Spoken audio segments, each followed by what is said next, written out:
Are you an HR professional looking to relocate to Canada? Or are you a new immigrant in Canada and you would like to switch over your profession to HR? I've got you covered. I've gotten a number of questions privately on how to excel in HR as a Canadian immigrant. And I thought I'll just do this video so I can give a few tips based on what I know and based on my experience to help those who may need it. So you want to stick around for this video? Let's roll.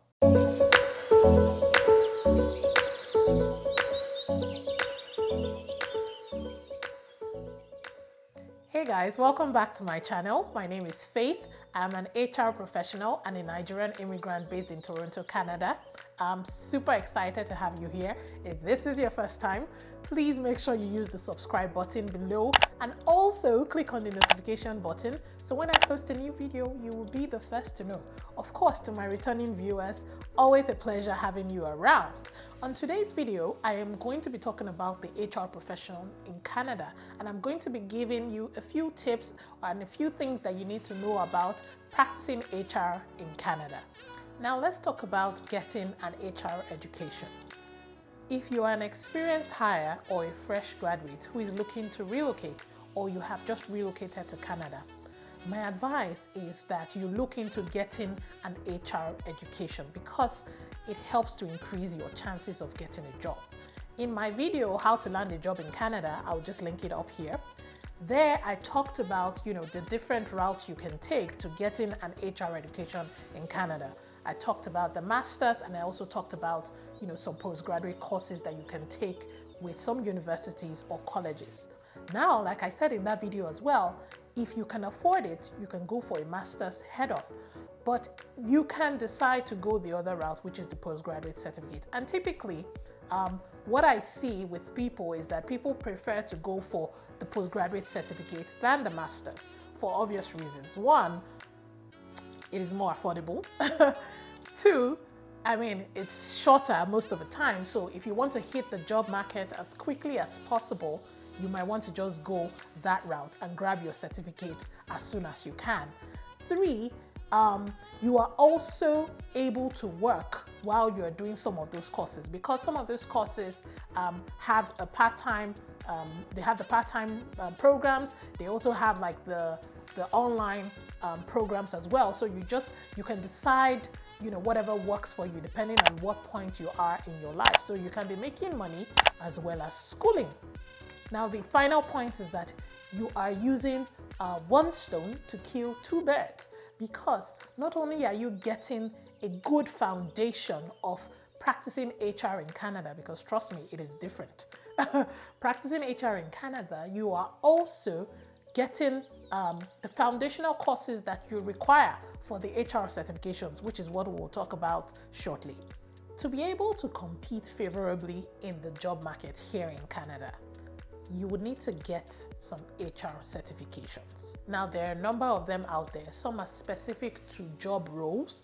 There are some for maybe the payroll function. There are some for the learning and development function. The more popular ones and the ones that people go for are the CPHR, which is Chartered Professional in Human Resources. That is what is called in most other provinces aside from Ontario, the CPHR. But in Ontario, it is called the CHRP, Certified Human Resource Professional. And there are different variations of it depending on what level you are in your HR career. For HR professionals with less than 3 years HR experience, what you should be gunning for is the CHRP. And in that one, you will need to take the CHRP KE. That's the CHRP Knowledge Exam. I'm just speaking for Ontario now. At the moment, the cost of the exam is $290 plus tax. So if you're an entry-level person or you have less than 3 years experience, this is the designation that you should go for. Now, for those that have more than 3 years experience but less than 10 years experience, the designation you should go for is the CHRL. That is the Certified Human Resources Leader. This is the designation that you want to go for. Right now it's about $345 plus tax. The good part with the CHRL is that once you have it, it automatically covers for the CHRP. So you don't necessarily have to do like CHRP and then go CHRL. You can just do the CHRL at a go, and then you'll be able to use the CHRP designation. Most job ads you will find will ask for either the CHRL or the CHRP. So pretty much you are not losing out on anything, and it's just like it's a step higher than the CHRP.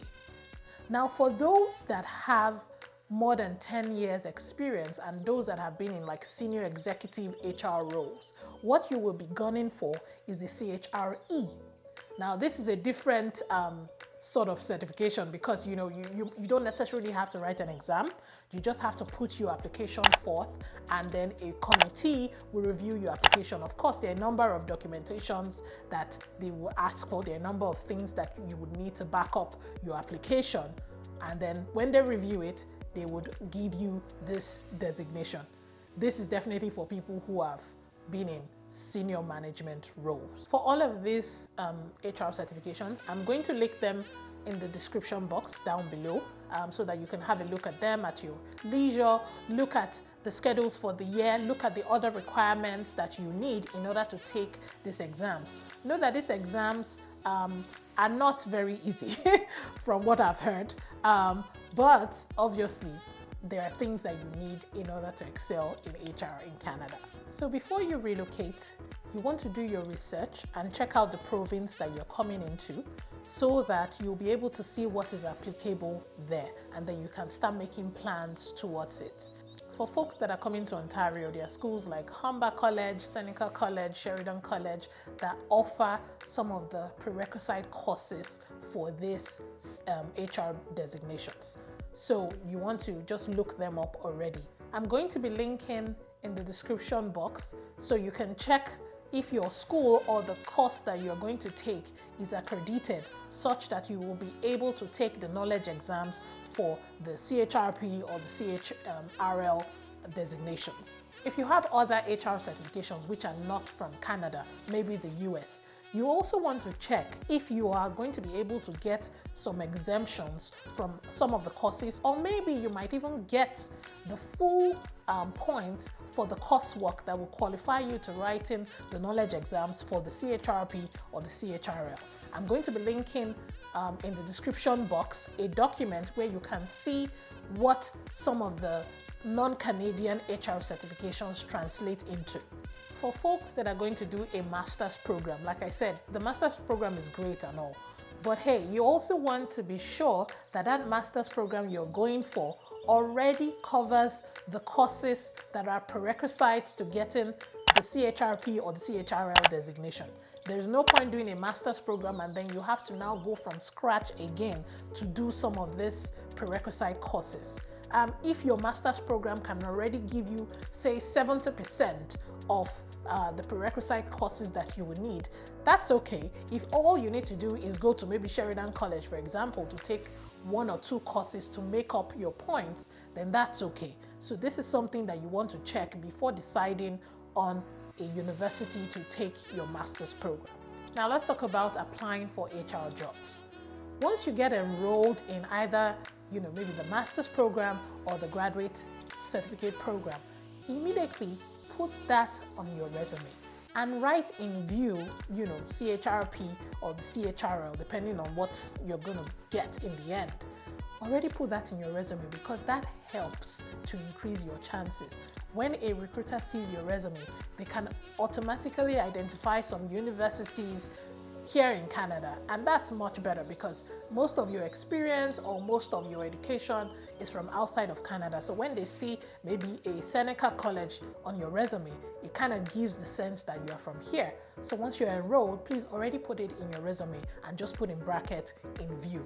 It helps with getting that job. If you don't have any HR experience, I think that you should be looking more into HR administrative roles or maybe like very junior recruiter roles. It's just about getting your foot in the door so that you can grow from there. Also, in my video, How to Land a Job in Canada, I talked about networking skills and how networking is very important, especially when you're trying to get a job. Network with people on LinkedIn, or different platforms. Ask for coffee chats. Of course, you can't do that now because there's COVID and Uncle JT is watching. But post-COVID, ask for coffee chats. Like I said, don't just jump out and say you want a job. It's about being tactical even while you network. Now, for folks who are experienced hires, one thing I must mention is that, you may have to take a dip in your career.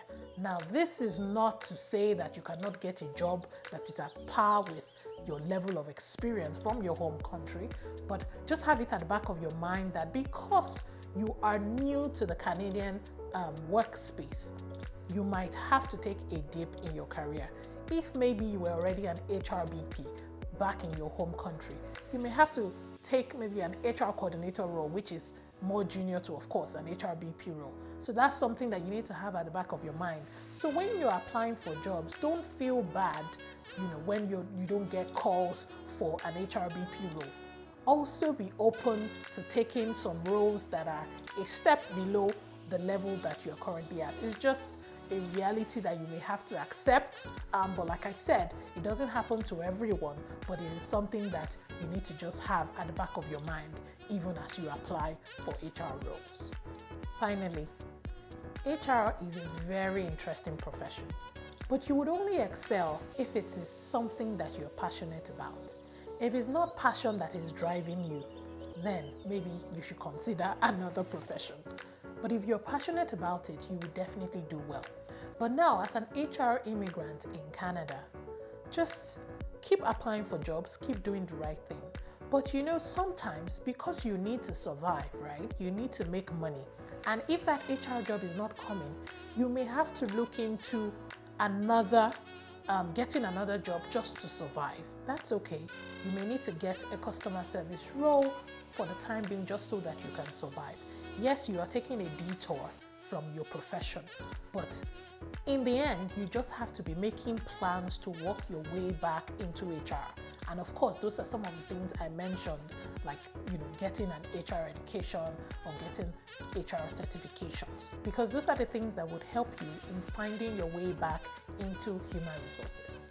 Now, if there are HR professionals in the house, please feel free to add to this video, add to the tips that I've mentioned in this video, drop them in the comment section and let us help someone out there.